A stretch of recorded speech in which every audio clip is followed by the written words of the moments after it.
સુરત શહેરમાં ફરી એકવાર એસએમસીનું ડમ્પર યમરાજ બન્યું.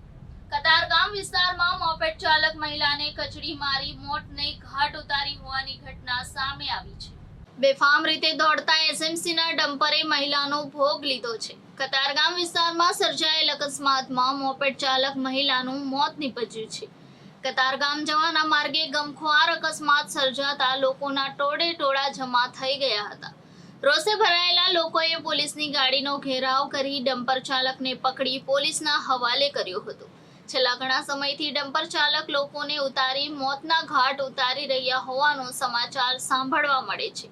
પીક અવર્સના સમયે બેફામ દોડતા ભારે વાહનોના લીધે ટ્રાફિક પોલીસની કામગીરી પર અનેક સવાલ ઉઠી રહ્યા છે.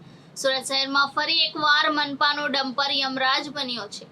આજે સવારે કતારગામ વિસ્તારમાં બેફામ બનેલા ડમ્પરે રસ્તા પરથી પસાર થઈ રહેલી મોપેડ સવાર મહિલાને કચડી મારી હતી. ગંભીર રીતે ઘવાયેલી મહિલાનું ઘટના સ્થળે જ મોત થયું હતું.